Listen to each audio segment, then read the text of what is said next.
The Comet had a passenger. Commander Yale Doran found it on the third pass, when the Meridian's deep scan array punched through the coma's interference and returned a geometry that didn't belong to any naturally occurring body in the known universe.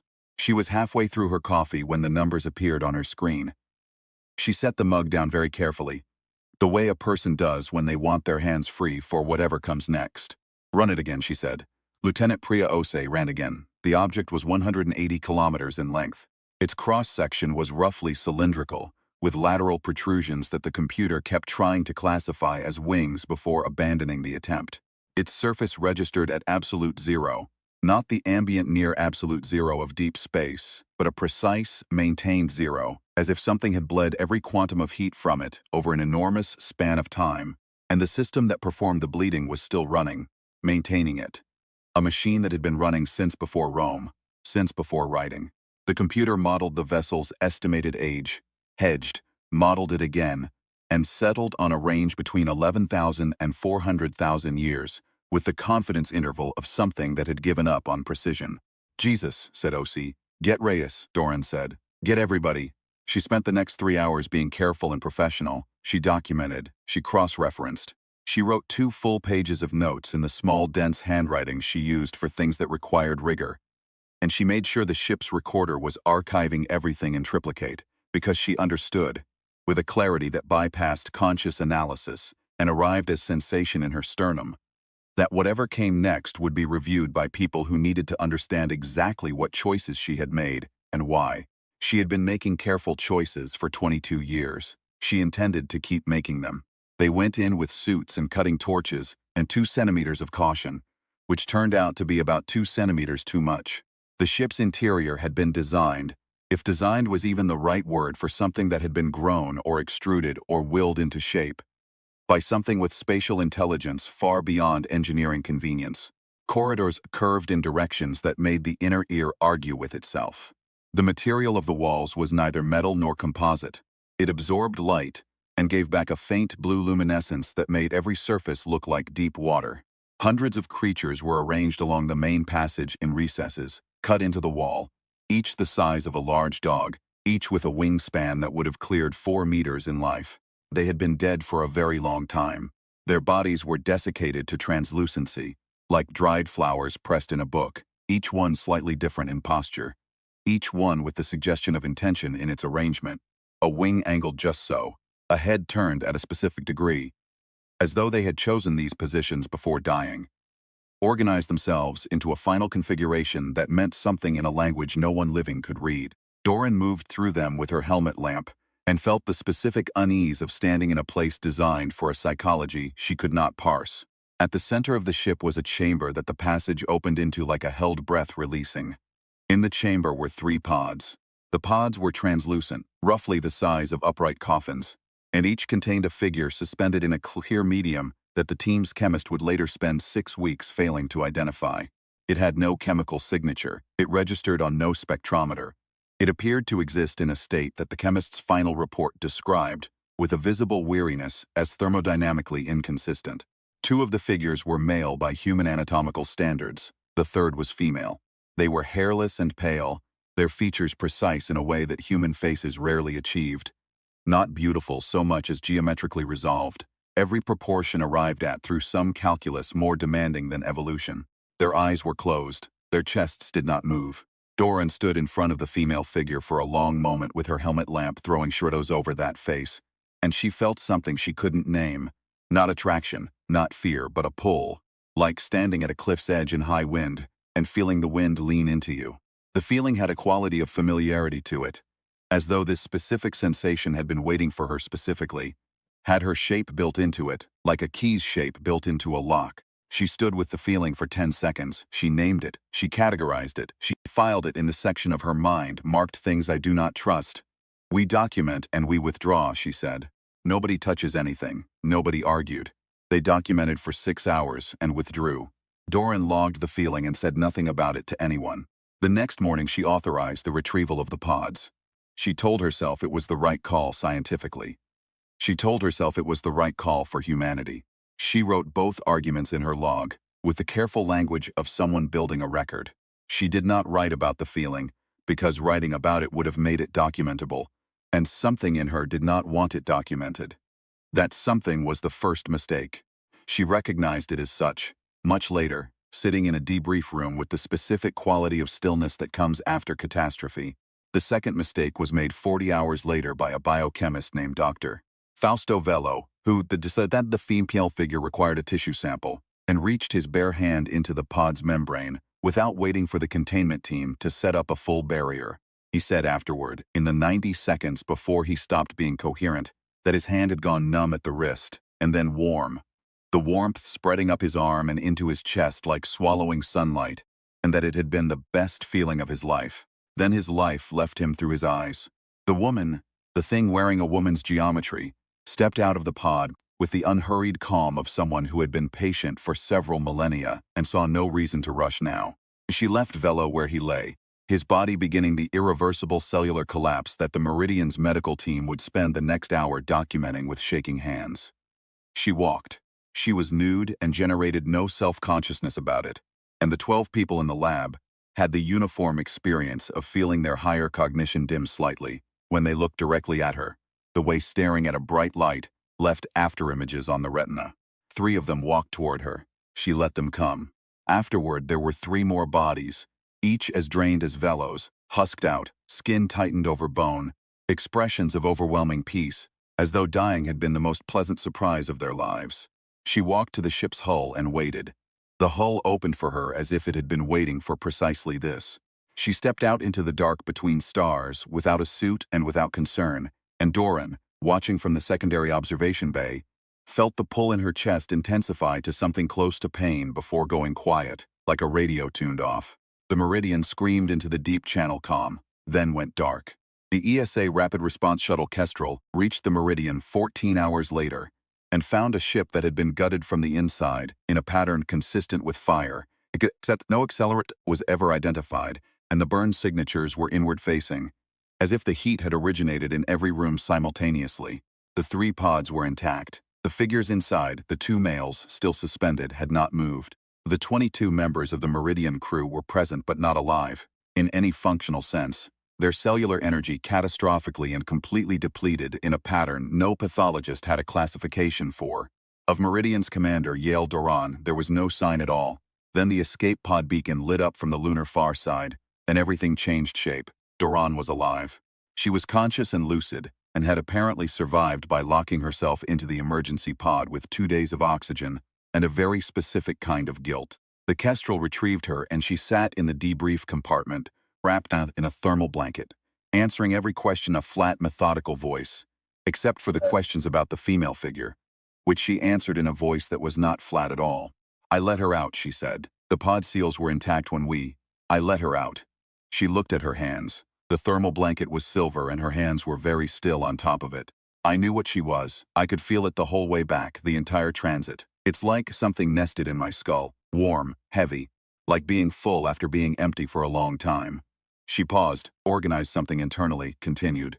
I reached in and I broke the seal myself, and I watched her walk away and I didn't call out to anyone. I watched her take Fausto. I watched her take 3 others. Her voice did not change register. Then she walked away and whatever she was doing to my head got quieter, like a signal attenuating with distance, and I came back to myself. I ran to the pod. I sealed it. I spent 4 hours trying to get enough blood back into my hands to send a distress signal. The debrief officer, a former intelligence analyst named Yusuf Bekele, wrote 3 words on his tablet. Psychic. Transmission, range. He underlined all 3. Then he wrote a 4th word, survivor. He underlined that one too. The pods were transported to the Joint Xenobiological Research Center outside Geneva, under protocols that had been designed for theoretical scenarios and never expected to be used.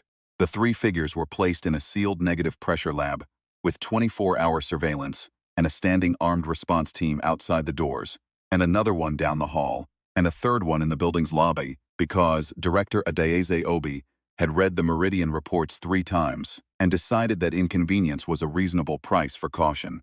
She briefed her staff on what they were looking at and watched their faces cycle through wonder and professional control. And, in 2 cases, the thing Doran had described, a warmth, a pull, a sense of being invited into something vast. Both researchers described it identically and independently of each other, It felt like being seen, not seen, like something ancient and enormous had noticed them specifically, had found them specifically, and was specifically pleased. Obi reassigned both researchers that afternoon, and didn't explain why, beyond the words conflict of interest, which they accepted with the slightly dazed look of people whose inner weather has just been altered by a force they're still naming. She sat in her office afterward and wrote in her private notes, "It targets loneliness, or something like loneliness, the thing humans feel when they want to be known." Then she wrote, "Think carefully about who goes near those pods." The female alien woke 6 hours after arrival. There was no transition, no fluttering of eyes, no gradual return of consciousness. One frame she was still, and the next she was standing, and the pod was open. And the surveillance feed showed a 3-second gap that the tech team spent 2 weeks trying to account for, and never could. The guard at the interior checkpoint was found against the far wall, cellular integrity catastrophically compromised, face locked in an expression that the forensic psychologist described as rapturous. Dr. Lena Park, the overnight duty physician, was found in the corridor, partially drained but breathing, with 4 words looping in her neural activity when they ran the EEG. The words were not in any recognized language, but a computational linguist brought in, later said the structure suggested something between a command and an invitation. Something that meant approximately, "You have already said yes." The alien was gone. The 2 male figures in their pods had not moved. Colonel Idris Mensa, SAS, arrived at Geneva at ZO 300 and was briefed in a room that smelled of coffee and the particular institutional fear that had no name but everyone recognized. He was 44 years old and had the physical economy of someone who had long ago stopped carrying anything unnecessary. He read the file in full without asking questions. He set it on the table. He looked at the ESA liaison. "Tell me about Commander Doran," he said. The liaison hesitated. "She's been cooperative, fully cooperative. I know she's cooperating. Tell me about the link." "It appears to be bidirectional. When the subject is within approximately 15 kilometers, Doran can sense her general location with reasonable precision. When she concentrates," the liaison paused, chosen the word like picking up something fragile, "she sometimes sees through the alien's perspective, briefly, imperfectly, but real." Mensa let the silence develop for a moment. "Does Doran know why she was spared?" "Her theory is that the alien preserved the link deliberately, that she's useful as a tracking device." "And what does Doran think about that, Shaisa?" The liaison checked his notes. Though Mensa suspected the line had been too specific to forget, she said that being useful to the enemy is the most dangerous kind of useful. Mensa stood. "Get her." They drove Doran to Geneva in a vehicle with good suspension and an implicit understanding that she wasn't going to decline. She sat across from Mensa in a conference room that had the stripped-back quality of rooms used for things that couldn't be described in booking forms, and looked at him with the assessment of someone accustomed to ranking threats by their degree of honesty. "I already told them everything," she said. "You told them what happened. I want to know what it feels like now. Currently, this moment." She looked at him steadily. "Why?" "Because I'm going to ask you to use it, and I want to understand what I'm asking for before I ask." The sentence was very clean. She had spent 22 years being managed by people who phrased requests as obligations and presented decisions as information, and this man had simply said, "I want to understand before I ask." She filed it with the flour-dusted apron and the other particular things. She closed her eyes. "Right now it's quiet," she said, "like a frequency below hearing. I can't locate her precisely from this distance, but I know the general direction, north and west, moving." She opened her eyes. "When she's closed, the signal strengthens. When she's very close, I start to have difficulty distinguishing my thoughts from hers." What kind of thoughts? "Hunger," she said simply. "An enormous patient hunger. And something underneath the hunger that I think is satisfaction. Like the hunger is being fed on schedule, and the schedule is going perfectly." She paused. "She's not afraid of us. She's never been afraid of us. She's been on a timetable since before she woke up." Mensa absorbed that. "Then we should assume she's already where she means to be." "Yes," Doran said. "I think we should assume that. She was in Lion. She had been in Lion for 4 hours." The bearing was strong enough that Doran's eyes watered when she concentrated on it. A physical pressure at the back of her orbits. They found 4 victims in a service apartment in the 7th arrondissement.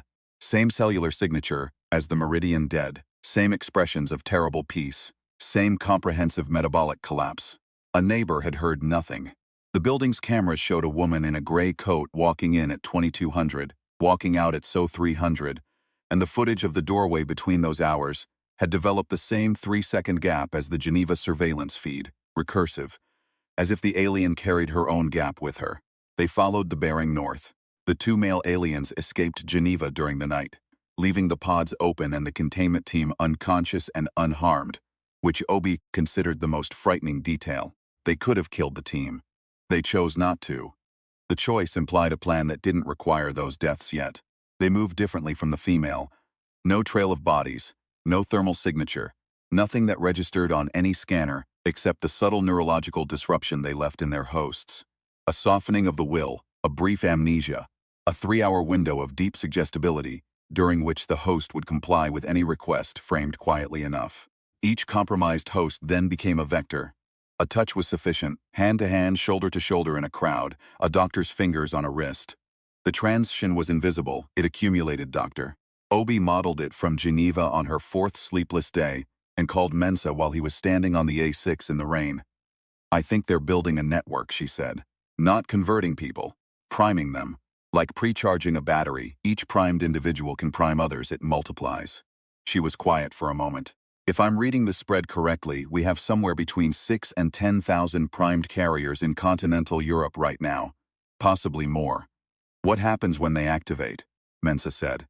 The rain made noise on the vehicle's roof. Obi said, I don't know. But the males are functioning as distribution infrastructure, and the female is the transmission node. Whatever they're building, she's the center of it. Then she's not running from us, he said. No, Obi said. I don't think she ever was. He stood in the rain for a moment after the call. Doran was 20 meters away at the vehicle, her face turned north, her hands in her pockets. He had been watching her for 2 weeks, and he had made a preliminary assessment that he was now prepared to finalize. She was the most specifically prepared person for this specific situation that he was ever going to find. Not because of the link. Because of what she'd done with the knowledge of the link. She had not pretended it wasn't there. She had not leaned into it. She had named it and categorized it, and treated it as evidence rather than experience. And she was doing that continuously, every hour, and it was costing her something he could see in the way she held her jaw. But she was doing it anyway. He had, in a career built on asking people to do hard things, a good sense for the difference between courage and endurance. Courage was the spike. Endurance was the hours before it. He walked back to the vehicle. She's in Paris, Doran said without turning. She's been for 6 hours. I know. She's not moving. No. Doran looked at him.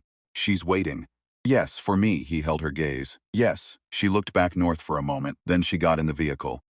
Paris was wrong in the specific way that a familiar place becomes wrong when its logic inverts. The streets had the right geometry and the wrong population. People moving in the long, drifting trajectories of the deeply sedated. Their faces composed with an eerie tranquility. Their eyes, filming a faint blue that was only visible in certain light, their metabolic reserves slowly, continuously giving themselves over to something above the cloud layer. Mensa moved through them with his team in a V formation, weapons configured with the leaded iron rounds that Obi had sent from Geneva in a case marked medical equipment. And Doran walked at his shoulder and did not look away from the people she passed. She noticed the things her brain kept cataloging without her permission. A man in a baker's apron still dusted with flour, swaying gently on the Pont de Bir Hakim with his face tilted up toward the sky, both hands open at his sides as if offering something. A child's bicycle on the cobblestones, fallen on its side, both wheels still spinning slowly from when someone had set it down and walked away. A café on the Rue de l'Université where every chair was occupied, and every cup was on the table, and no one was moving, and the coffee in the cups was still steaming because whoever had made it minutes before the activation wave hit, and the coffee was still hot. Humanity had a genius, Doran had always believed, for the small concrete objects that made existence legible, that marked a self's passage through the world in the specific way that only that self could mark it. The flour on the apron of a person who had been a baker that morning, who had been someone's neighbor, who had a walk that was their own, and a voice with a specific timbre and a preference for a particular table at a particular café. These things persisted, not forever, but longer than the moment, long enough to be evidence. She filed the apron, she filed the bicycle, she filed the coffee. The base of the tower was a cathedral of cold blue light. The carriers who had been drawn here were ranged in a rough circle at 50 meters. Each one a conduit, each one feeding the column of energy that rose from the tower's center into the clouds, in a pillar so bright it had its own weather. A standing vortex of static and displaced air that smelled like ozone and something older, something that had no name in any human olfactory vocabulary. The alien ship was visible now, a geometry pressing through the cloud layer like a hand pressed through thin fabric, enormous, patient, feeding. And at the precise center, at the base of the first pylon, the alien woman stood. She was wearing nothing and generating no cold. The blue light moved around her, the way fire moved around something that couldn't burn. Her eyes were amber, luminous, organized around a vertical pupil that dilated once when Doran came into view. A single precise dilation, like a camera aperture finding its subject. Menza raised his weapon. Two of his team did the same. The alien's gaze moved across them with total indifference. The gaze of something that had classified them correctly and found the classification unsurprising. And then back to Doran. She spoke. Not in any language, in the bearing, in the signal that had lived behind Doran's eyes for 6 weeks, and the message arrived not as words but as complete and overwhelming clarity. You opened my pod. I gave you this link and you used it to find me. You are the same as me. You are already here. Come. Doran stopped walking at 15 meters. The pressure was enormous. It was the most comprehensively seductive sensation she had ever encountered. The sense of a container, vast and cold and old beyond any human measuring, that wanted specifically to receive her. It offered complete knowledge of her. Not surveillance, not analysis, recognition. The experience of being entirely seen, every private failure and private achievement and private grief, seen and held and organized into something that would persist. She had been careful and precise and professionally contained for 22 years. And she had been lonely in the way that precise people were often lonely. And this thing had reached into that loneliness like a hand reaching into a pocket and found every coin she'd left there. She stood with it for 3 full seconds, which was the longest 3 seconds of her life. She thought about Fausto Velo, who had described the best feeling of his life in the 90 seconds before it ended. She thought about the man on the bridge with flour on his apron, about the bicycle that had been set down by someone walking away from it for the last time, about a cafe where the coffee was still steaming because someone had made it for someone they loved that morning, not knowing what the morning would become, and had loved the person in the specific and particular way that you loved someone when you made them coffee, thinking about how they took it, remembering the preference, carrying it to them while it was hot. Love expressed in caffeine and timing, love expressed in the unremarkable, persistent, daily particular, not consumption, not the drawing in of everything into one enormous vessel, the opposite. The dispersal of self into the world of objects and acts and the people who received them. The flour on the apron, the spinning wheel, the hot cup, these were the evidence of humanity. Not that it had survived, but that it had always been in the process of giving itself away, spreading outward in small specific gestures, and the gesture did not require a return. It did not require being seen. She had been seen before, it hadn't made her what she was. What had made her what she was the 22 years of careful work in the dark, when nobody was watching, when no enormous consciousness was holding her identity in its amber gaze. The work itself, the log entry made at 0300 for no audience, the note written in the margin of a file nobody would read. She breathed out through her nose, slowly, like releasing ballast. No, she said, the amber eyes contracted. The bearing surged. A wave of it, urgent, confused. An intelligence that had not heard this before and did not have a prepared response for it, reaching for a persuasion it did not have. Menza had been watching her face the way he watched every target, with full attention and an already made decision. In the 10 seconds she had been standing still, he had moved to within 4 meters of the alien, and his team had flanked left and right in the configuration they had rehearsed, and the leaded iron round was in the chamber, and he fired 3 times into the center mass of that luminous geometry. She did not go down, but she moved, 1 step back, involuntary. The disruption was so slight that in a human target it would have been invisible, but in something that had not made an unintentional movement in 11,000 years, 1 backward step was a full confession. She was not invulnerable. She had simply never been specifically targeted before. She had fed on species that didn't know what she was. She had never encountered a species that found out what she was, went away, researched her material's composition, and came back with the right tool. She had underestimated what humans did with the time between encounters. The bearing in Doran's head shifted. The confusion in it was almost recognizable. A frequency she associated with the moment before someone asked a question they didn't have the vocabulary for. She walked forward. The alien's attention snapped back to her. The calculation in those amber eyes was explicit. The linked one is approaching. The linked one is still reachable. The link is still active and can be used. Let her come and use the link. And Doran kept walking, and she put her right hand into her jacket pocket and closed her fingers around the spike that she had carried since Geneva, 6 centimeters long, formed in a workshop to Obi's specifications, sharp enough to have opened a small cut on her palm during the drive, which she had not mentioned to anyone. The alien reached for her with both hands. The gesture was vast and unhurried, an opening, an invitation, the enormity of something old and patient finally receiving what it had been waiting for. The gesture said, "You are here, you are mine. This is the thing you have been waiting for without knowing it.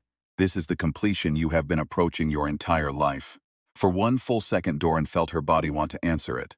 The specific human longing for completion, for the feeling of being whole rather than partial, known rather than approximate, rose up in her like a physical response, like vertigo, the hot coffee, still hot because someone had made it for someone they loved.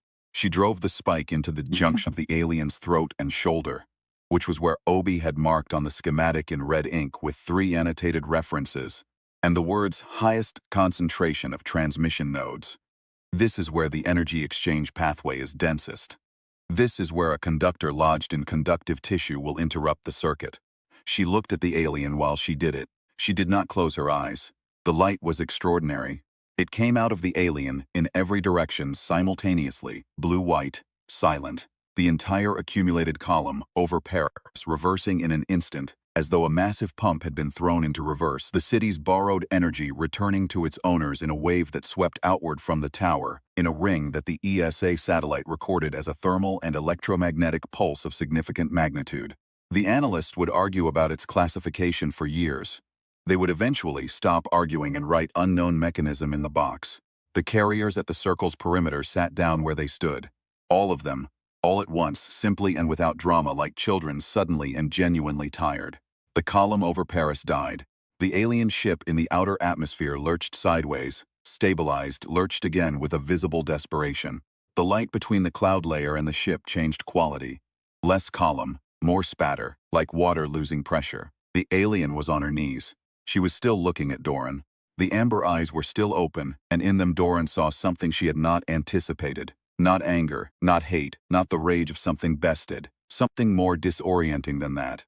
A genuine and comprehensive bewilderment.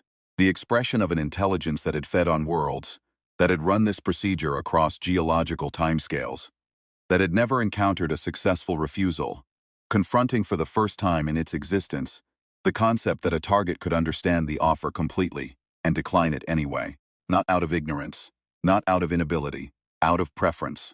The bearing said, without language, with pure transmission, with the last reserves of a connection going cold, "You could have come. You had already agreed. You opened the pod." Doran looked at her. "I know," she said. She said it gently, not as an apology, as an acknowledgement. She had opened the pod. That was true. That would always be true. She had felt the pull and made the wrong choice, and 22 people had died for it, and she had spent every day since then carrying that in the specific way that competent people carried their specific failures. Not as punishment, not as explanation, but as a weight that sharpened attention.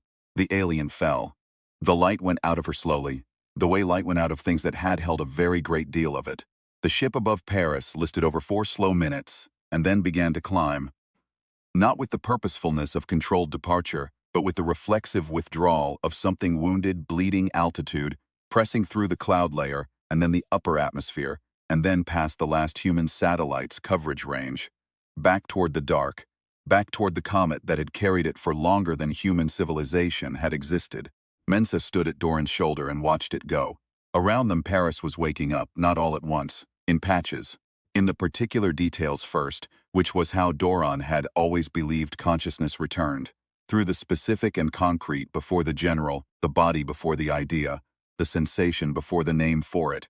The man in the flour-dusted apron sat down on the bridge's railing and looked at his hands with an expression that moved through confusion and grief. and arrived beneath both, at the pure, stubborn biological continuity that preceded understanding. He was here. He had been somewhere else. He was here again. Someone righted the bicycle. Doran didn't see who. The cafe windows were open and the smell of coffee came through them. Warm, still going. Doran breathed it. Mensa reached over and took the spike from her hand. It required a little effort. Her hand was not opening on its own, the fingers locked around the weight of it. He took it gently, the way you took something from someone who wasn't quite ready to let go, but was ready to be helped to. He held it for a moment, looking at it, then set it carefully in his jacket pocket. That was either very brave or very stupid, he said. Both, she said. Those aren't actually different things. He almost smiled. She noticed that he almost smiled. She filed it in the same place she'd filed everything else. The two male aliens were neutralized over the following 6 weeks by operations that moved through 11 countries and left after action reports written in the careful language of people describing things they lacked nomenclature for. Mensa ran 3 of the operations himself. He called Dauphin before each one, told her what they were walking into, and she listened and told him what she could feel through the bearing. Fainter each time, the signal attenuating with the species numbers, going towards static. She tracked it the way you tracked a ship at the edge of sensor range, giving coordinates while they were still available, filing the numbers against the silence that was coming. On the morning after the last operation, the bearing went quiet, not gradual, not attenuating, simply finished, like a switch thrown, and the space behind her eyes where it had lived was just space, empty in the way rooms were empty after the furniture was gone. The shape persisting, the absence of the thing that had filled it suddenly very specific. She called Mensa. It's gone, she said. How do you feel? He asked. She considered the question with the seriousness it deserved. Like a room after the furniture's been moved out, she said. The shape's still there. I'll get used to, he paused. I got used to it the first time before the pod. He was quiet for a moment. That's not actually what I asked. She almost smiled. I know. She looked out the window at the Geneva morning, gray and useful and persistent. I'm glad it's over. I'm aware it's not over. Those are both true at the same time. Yes, he said. That's usually how it is. The line was quiet in the comfortable way. She had learned, in the past 6 weeks, that Mensa's silences were not absences. They were a form of company. There'll be another comet, she said eventually. There always is. Yes, he said. There will be. She let that sit for a moment. The gray Geneva morning persisted outside the window, going about its business. A delivery van. A woman walking a dog with a specific and resolute gait. The gait of someone who walked this route every morning and would, tomorrow and the day after, the habit of the route itself, a form of continuity. We'll be ready, she said. Not as a declaration, not as defiance. As a statement of fact, in the flat methodical voice she used for facts. The voice that had no room in it for doubt or drama. That treated the world as a series of problems with solutions available to people willing to do the work. Careful people. Precise people. People who noticed the flower on the apron, and the bicycle, and the hot coffee, and filed it all away for the moment when it mattered. People who were specific enough to refuse enormity. People who opened the wrong door, and then spent the rest of their lives making sure the right doors stayed closed. We'll be ready, she said again. Quieter, more true. The comet was a smear of light on the orbital monitors, getting smaller, getting quiet.